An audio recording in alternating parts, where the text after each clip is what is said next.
Sir actually சொல்றேன். அவருக்கு fitness வந்து ரொம்ப இம்பார்ட்டன்ட் சார். அவரு இதுக்கு முன்னாடியே சொல்லியிருப்பாரு. என்ன ஆகாரம் சாப்பிடணும், 40 வயசுக்கு மேல வெள்ளையான பொருட்கள சாப்பிடாம இருக்கிறது. இந்த மாரி ஹெல்த் அட்வைஸ் நெறையவே குடுத்திருப்பாரு. அண்ட் அவரு பண்ண தப்பையும் காலையில எழுந்ததும் நான் வந்து மட்டன் சுக்காவும் இதுவும் ம், சாப்பிடுவேன். ம், அதெல்லாம் ம். பண்ணதுனால தான் உடம்பு கெட்டு போச்சுங்கிறதையும் ஃப்ராங்க்கா பேசுவாரு. அவரு தினைக்கும் எக்சர்சைஸ் பண்றவரு, தினைக்கும் வாக்கிங் போறவரு. நீங்களுமே நெறைய சோசியல் மீடியால பார்த்திருப்பீங்க. ஏர்லி மார்னிங் வந்து ஒரு ஷார்ட்ஸ கேஷுவலா போட்டுட்டு, நடந்து போவாரு. ஒரு ஸ்னீக்கர்ஸ போட்டுட்டு, காதுல ஒரு இயர்ஃபோன போட்டுட்டு, அவர் இப்போ வரைக்கும் போயஸ் கார்டன்ல இருக்காருன்னா, தினைக்கும் காலையில நீங்க அவர் வாக்கிங் போறத பார்க்கலாம். தினைக்கும் யோகா பண்ணுவாரு. தினைக்கும் மெடிடேஷன், ம், தினைக்கும் ம், ம். Exercise.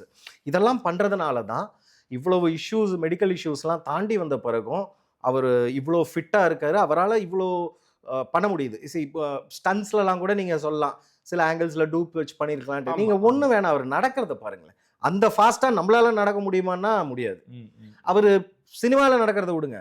Real life audio launch அதுல இதுல அவர் உள்ள நடந்து வர அந்த எனர்ஜி, அவர் அந்த ஃபாஸ்ட்ல வந்து வணக்கம் சொல்றது.